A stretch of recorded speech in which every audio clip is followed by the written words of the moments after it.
ইরাকে এক নাস্তিকের জন্ম হয়েছিল, মাজুসি নাস্তিক মুলহিদ।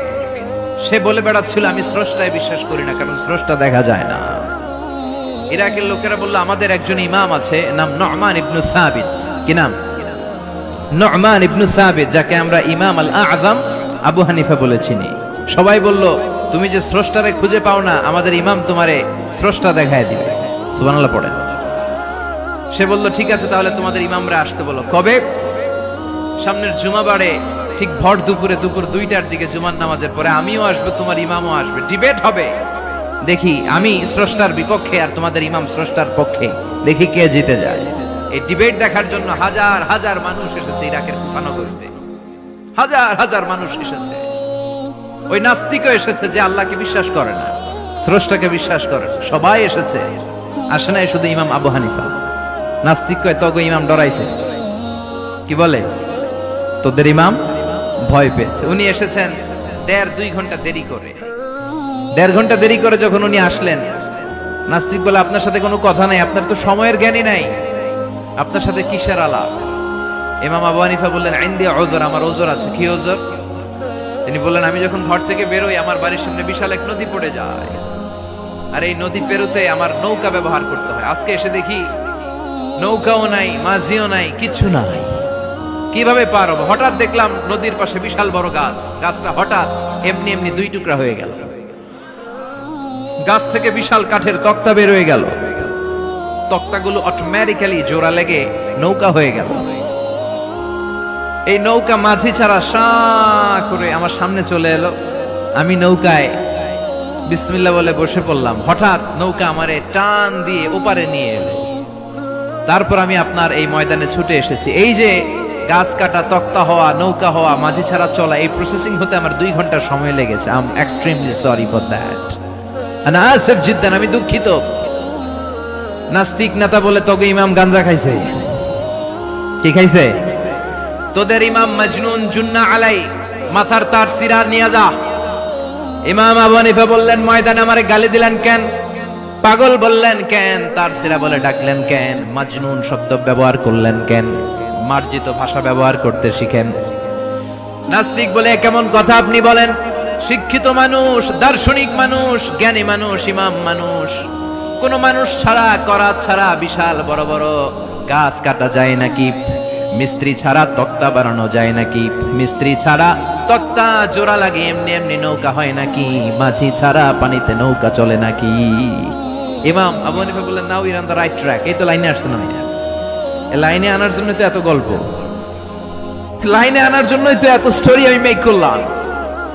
আপনার কথা থেকেই যদি ধরি, করাত ছাড়া গাছ কাটা যায় না, এমনি এমনি তক্তা হয় না, এমনি এমনি নৌকা হয় না, মাঝি ছাড়া নৌকা এমনি এমনি চলে না, তাহলে আকাশ কেমন করে এমনি এমনি হলো? জমিন কেমন করে এমনি এমনি হলো? দ্বীপ প্রহরের জলজলে সূর্যটা কেমন করে কিরণ দিল এমনি এমনি? আল্লাহু আকবার! কেমন করে নবমণ্ডল ভূমণ্ডল সৃষ্টি হলো? কেমন করে দিন শেষে রাত্রি আসে, রাত্রি শেষে দিন আসে? ওইটা যদি এমনি এমনি না হয়, মহাবিশ্বের এই সুন্দর বসুন্ধরার সবকিছু কেমন করে এমনি এমনি হয়? নাস্তিক কয় হায় হায়, আসলেই তো আমি একটা উল্লুক্কা পাঠা, আসলেই তো আমি হাদারাম, এইভাবে তো ভেবে দেখি নাই। আসলে তো এগুলো এমনি এমনি হয় না। Someone is controlling everything in the world. একজন মহা শক্তিধর, মহা এমডি আছে, এমডি ম্যানেজিং ডাইরেক্টর, মহা ব্যবস্থাপক, সব ব্যবস্থাপকদের বড় ব্যবস্থাপক। চিৎকার করে বলেন তিনি কে? বিশাল এক ব্যবস্থাপক আছে, তিনি সব কন্ট্রোল করছেন। এতদিন পর্যন্ত আমি বুঝতে পারি নাই, আমারে মাফ করিয়ে দেন আর পড়িয়ে দেন লা ইলাহা ইল্লাল্লাহু মুহাম্মাদুর রাসূলুল্লাহ সাল্লাল্লাহু। সাইয়েদনা ইমাম আবু হানিফার হাতে হাত রেখে শাহাদা বাক্য পাঠ করেছে। সুবহানাল্লাহ পড়েন। ঝিনুকের ভেতর লুকিয়ে থাকে যেমন মতি, ঝিনুকের ভেতর লুকিয়ে থাকে যেমন মতি, কালমা শাহাদাতে আছে আল্লাহর জ্যোতি, কালমা শাহাদাতে আছে আল্লাহর জ্যোতি। সুবহানাল্লাহ পড়েন। এই জ্যোতি যার হৃদয়ে একবার টাচ করে তার জন্য জান্নাতকে খুলে দেয় কে? এজন্য এই সূরা পড়লে নাস্তিকরা নাস্তিক থাকবে না। নাস্তিকদের জন্য এখানে আল্লাহ মেডিসিন দিয়েছেন, কিছু ডোজ দিয়েছেন। আলহামদুলিল্লাহ পড়েন। এই সূরা থেকে আমরা কিছু সময় কথা শুনবো। শুনতে রাজি আছেন তো? সূরার নাম চিল্লায় বলেন কি নাম? মুলক। মুলক মানে কি?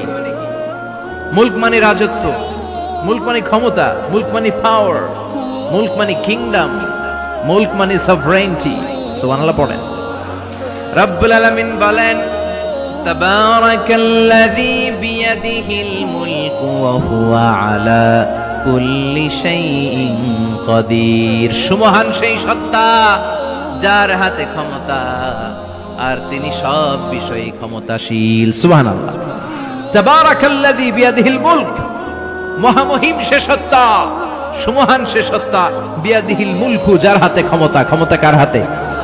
চিৎকার করে বলতে হবে কার হাতে? নাকি আমাদের হাতে? না সরকারের হাতে, পুলিশের হাতে, র্যাবের হাতে, মাশরাফির হাতে, হিরো আলমের হাতে? ক্ষমতা কার হাতে? ক্ষমতা শুধুমাত্র একজনের হাতে। চিল্লায় বলেন তিনি কে? আল্লাহর হাতে ক্ষমতা, আর তিনি হচ্ছেন সকল ক্ষমতার উৎস, centre of the all powers. সব ক্ষমতার উৎস কে? নাকি জনগণ?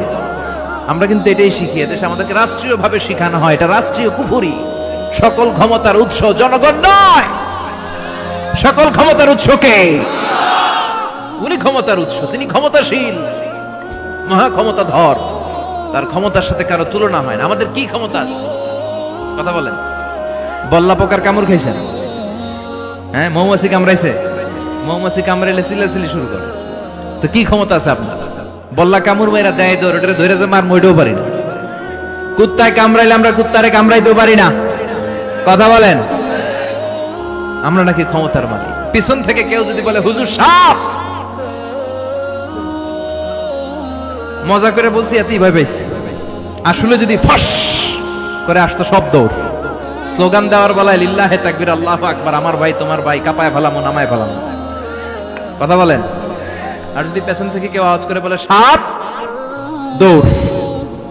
আপনারা কি দৌড় দিবেন? আমরা এদিক দিয়ে দৌড় দিব। কথা কন।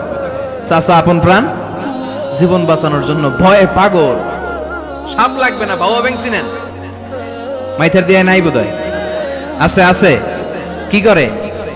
খালি লাফায়। 10টা ভাও ব্যাংক যদি ছেড়ে দেওয়া হয়, স্টেজে 2টা আর বাকি 8টা এদিকে, ভাও ব্যাংক আর কি লাভ দিবে? এরসে লাফালাফি শুরু করবো আমরা। কথা বলেন। আর আমরা দাবি করি আমরা ক্ষমতার উৎস। কোনো ক্ষমতা নাই। একবার ডায়রিয়া হলে 3বার টয়লেটে গেলে আর চেহারার দিকে তাকানো যায় না। কারে মাফ করে দে, আই মরে যাইও, আই হাইতান ন, আছে না নাই? তো পারবেন না কেন? আপনি না ক্ষমতার উৎস, আপনি না ক্ষমতার উৎস। আরে আপনার তো কোনোই ক্ষমতা নাই। খুলিকাল ইনসানু দাঈফা, মানুষকে দুর্বল থেকে দুর্বল করে তৈরি করেছে কে?